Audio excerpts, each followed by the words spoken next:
पहला प्रश्न है, निम्नलिखित को बीजगणितीय रूप में लिखिए। पहला 6 और x का योगफल, तो हो जाएगा 6 प्लस x। उसी प्रकार दूसरा, x में से 7 घटाने पर शेष, तो x माइनस 7 हो जाएगा। तीसरा, x का 5 गुना, x का 5 गुना, तो x में आप 5 से गुणा करेंगे तो हो जाएगा 5x। उसी प्रकार चौथा है, x का 1/3, तो x का मतलब होता है गुणा, 1/3 मतलब 1/3, तो x का 1/3 बराबर हो जाएगा x/3। अब आइए दूसरा प्रश्न देखते हैं। दूसरा प्रश्न है, निम्नलिखित कथनों को संख्याओं, बीजों तथा मूल संक्रिया के चिन्हों से व्यक्त कीजिए। संख्या, उसमें बीज यानी अक्षर होने चाहिए, मूल संक्रिया का मतलब जोड़, घटाव, गुणा, भाग, इसी का चिन्ह, इससे व्यक्त कीजिए। ये जो कथन दिए गए हैं इनको हम संख्याओं, बीजों तथा मूल संक्रियाओं के चिन्हों से व्यक्त करेंगे। अब जैसे पहला है, वृत्त का व्यास उसकी त्रिज्या का दूना होता है। इसे हमें क्या करना है, बीजों, संख्याओं तथा मूल संक्रियाओं से व्यक्त करना है। तो मान लेते हैं, चलिए पहला, माना वृत्त का व्यास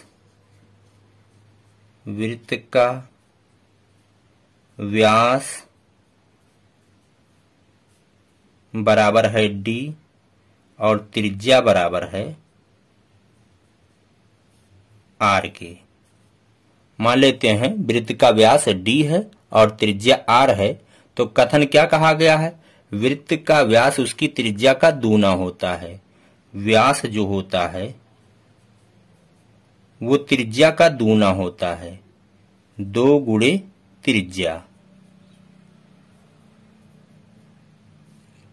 व्यास क्या है, d है, तो d बराबर 2 गुणे त्रिज्या है r, तो d बराबर आ गया 2r। अब चलिए दूसरा वाला हल करते हैं। वर्ग का परिमाप उसकी एक भुजा का 4 गुना होता है। मान लेते हैं, माना वर्ग का परिमाप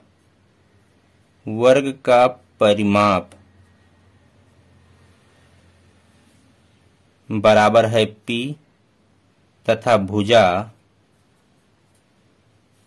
बराबर है a। कथन क्या कहा गया है, वर्ग का परिमाप उसकी एक भुजा का 4 गुना होता है। वर्ग का परिमाप, यहां आप लिख दीजिएगा वर्ग का परिमाप भुजा का 4 गुना होता है, 4 गुणे भुजा। परिमाप कितना है, p बराबर 4 गुणे भुजा, भुजा है a, तो p बराबर हो गया 4a। अब आइए तीसरा वाला हल करते हैं। तीसरा है, आयत का क्षेत्रफल उसकी लंबाई तथा चौड़ाई का गुणनफल होता है। तो माना, चलिए तीसरा, माना आयत का क्षेत्रफल वो बराबर है a, लंबाई बराबर है l और चौड़ाई बराबर है b। अब यहाँ कथन क्या कहा गया है, आयत का क्षेत्रफल उसकी लंबाई तथा चौड़ाई का गुणनफल होता है। आयत का क्षेत्रफल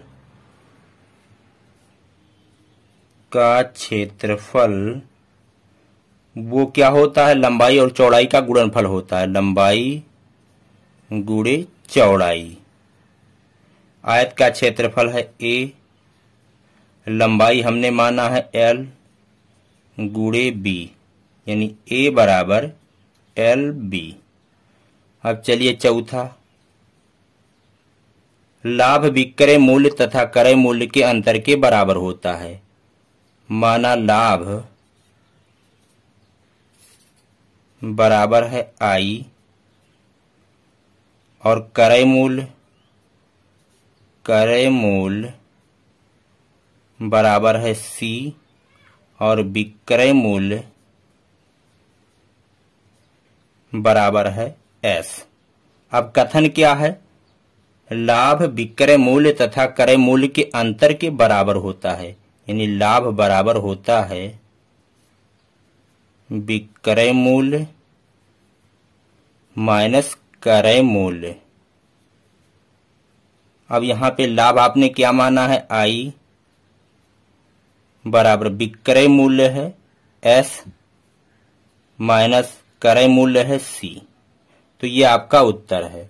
अब आइए अगला सवाल हल करते हैं। तीसरा प्रश्न है, तीसरा में दो प्रश्न है ए और बी। ए है एक टोकरी में 50 आम है तथा दूसरी टोकरी में x आम है। पहली टोकरी में दूसरी टोकरी से कितने आम अधिक हैं?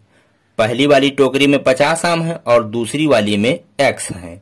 कह रहा पहली वाली टोकरी में कितने अधिक आम हैं, यानी पहली वाली टोकरी के आम ज्यादा हैं। कितने ज्यादा हैं?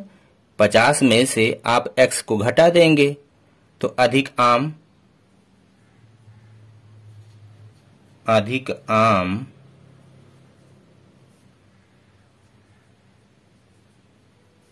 बराबर होगा 50 माइनस x।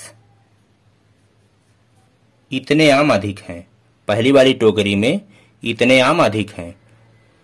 चलिए बी वाला, एक विद्यालय में कुल 100 छात्र हैं जिनमें से x छात्र प्रदूषित जल पीने से बीमार हो गए, तो स्वस्थ छात्रों की संख्या बताइए। 100 छात्र हैं कुल, जिनमें से x छात्र दूषित जल पीने से बीमार हो गए, तो स्वस्थ छात्रों की संख्या, स्वस्थ छात्रों की संख्या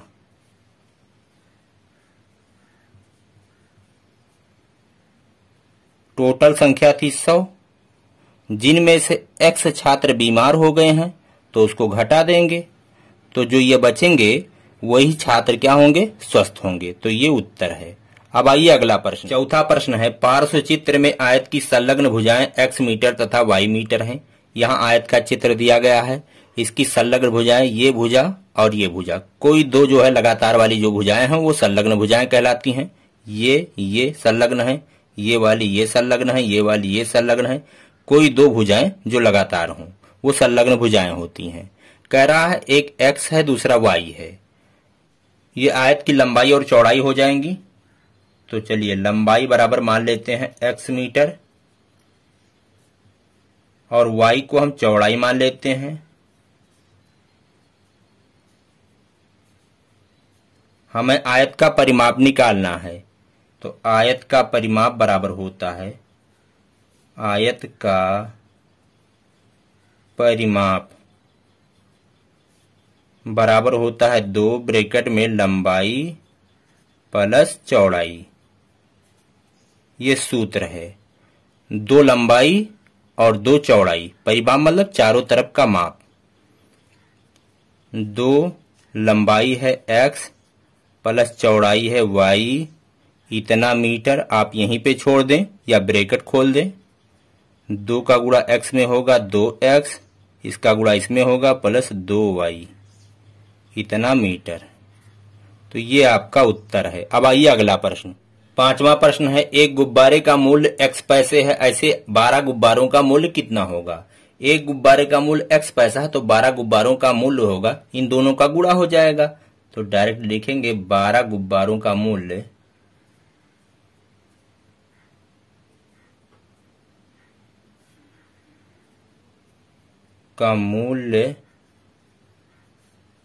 बराबर होगा 12 गुणे एक गुब्बारे का मूल्य x है तो बराबर 12x, 12x मात्रक आएगा पैसे। तो ये आपका उत्तर है। अब आइए अगला प्रश्न। छठवां प्रश्न है, कक्षा में x विद्यार्थी हैं जिसमें 1/4 बालिकाएं हैं, कक्षा में कितनी बालिकाएं हैं? कुल विद्यार्थी हैं बराबर x, छात्राएं कितनी हैं?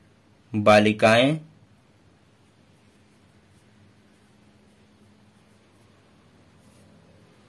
कह रहा है 1/4 हैं, तो कितनी बालिकाएं हैं? x का 1/4, x का 1/4,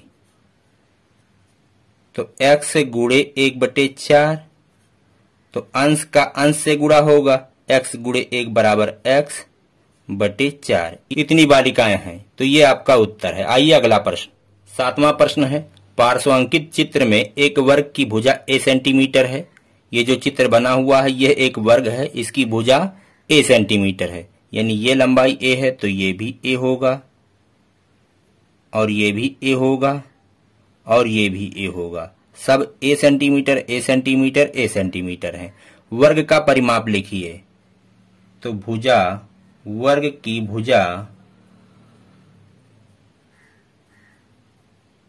बराबर है a सेंटीमीटर। तो वर्ग का परिमाप बराबर क्या होगा? वर्ग का परिमाप चारों तरफ का माप।